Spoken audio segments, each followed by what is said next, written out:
damn it, Bobby, it's not even close to out yet. The world is healing. When is it okay to pre-order Dragonflight? This is, believe it or not, the most easily answered question in all of the universe. The answer to it is, when you will receive what you pay for. It's important that you follow this though, or you're going to tell Bobby Bitch Boy that he can fuck around all he wants with your beloved franchise, and then just make up the difference in profits with your need to consume. Your wallet is on a chain, you're putting the other end of that chain in his hands, and the chain itself runs through your ballsack. What I'm saying is, you're telling him it's okay to jerk you around. That said, a character boost in WoW is $60. This is a lot, but, you know, it is what it is. The Heroic Edition of Dragonflight is $20 more than the base expansion at $70. If you already wanted a character boost for the things you plan to do now, and plan to play the new expansion, don't let anyone lie to you. It is both morally correct and fiscally smart to take advantage of this situation.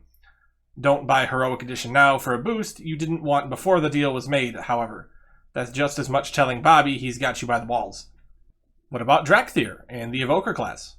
If you're getting actual Dragonflight content for your purchase and using it in-game, by all means, go for it.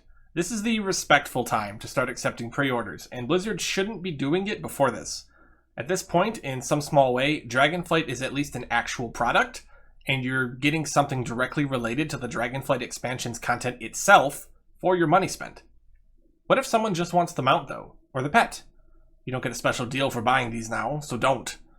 Mark the game's release on your calendar and hold the line till we get close. Hell, buy it the day before if you can. They shouldn't get your money until the game is ready. The more people who pre-order, the more guarantees they have that their product has already been purchased, and the less inclined they're going to be to help win people over to play the game in the first place.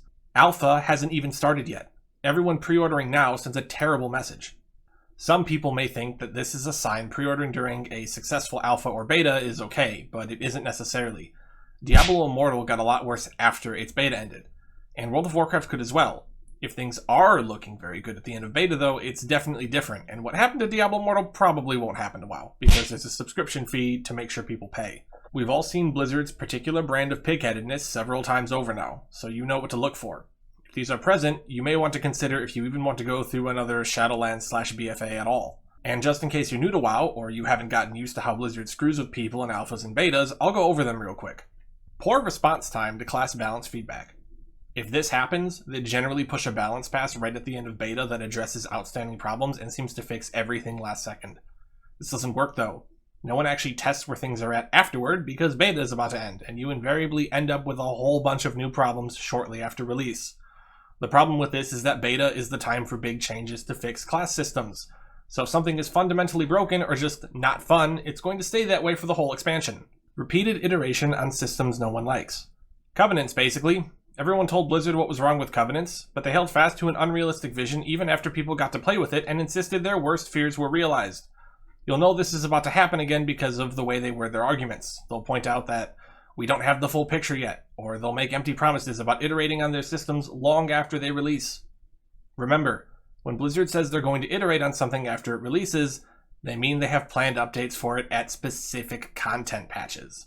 They're not actually going to address the problems you run into, they're just going to bundle the solutions into an upcoming content patch so they can better sell it to you. This creates the infamous make a problem, sell a solution formula they've repeatedly employed for the last 2 expansions. Virtue signaling and showing the dog. There's an incredible content creator called DJ Peach Cobbler who made a wonderful Elden Ring video about his fears for the creative future of From Software's various franchises.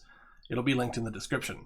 It talks about how companies with creative bankruptcy tend to show frivolous things in their trailers because they've run out of legitimately exciting ideas. Specifically, Call of Duty and Fallout 4 showed you the dog. I personally expand this idea to include virtue signaling because, let's be honest, if you're excited about a movie or show and they start talking about how inclusive it is, you know it's because they needed something other than the actual movie or show to be excited about. For Dragonflight, so far, this is dragon riding and transchromy. Dragon riding looks cool. It does, but it's not really a major feature. Blizzard hyping this up as a truly big deal would be a very bad sign. Transchromy is fine. I'm not the most invested person in gender politics, but considering the dragon with a root male naming convention chose to appear as a female gnome, it's not even a stretch. If you're trans and having Chromie be canonically trans is engaging and enjoyable for you, I'm happy.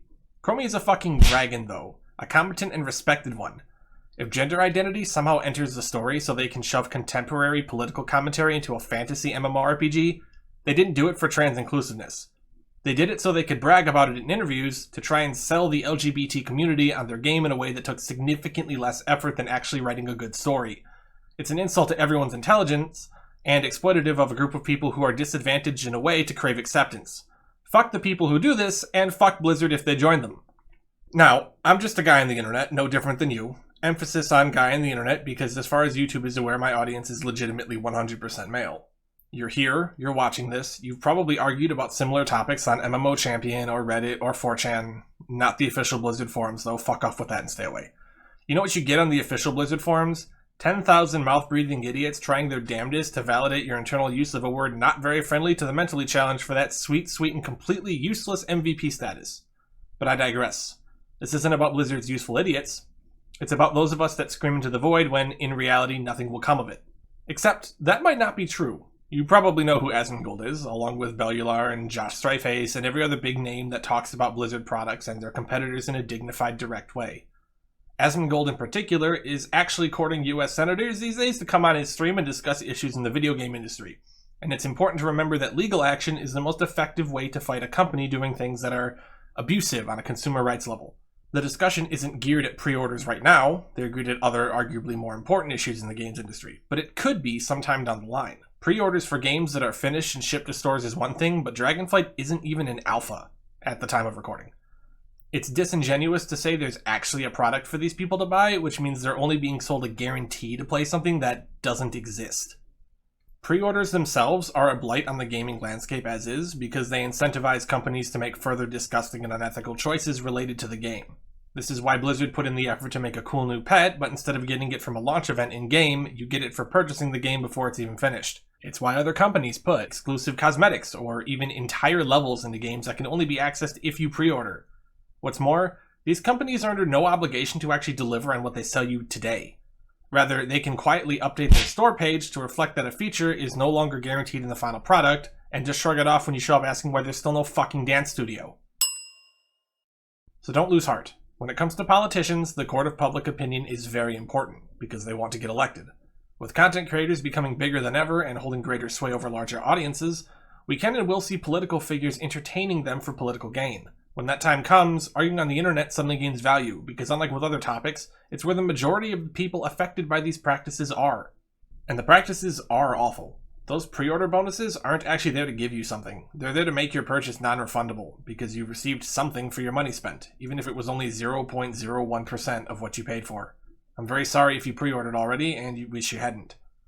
I don't think it's fair to be mean to anyone who pre-ordered, even if they're proud of the fact and want to shout it from the rooftops. I just really want to see companies respect the people who make them possible. If you are a little regretful, don't sweat it. Diablo 4 is right around the corner.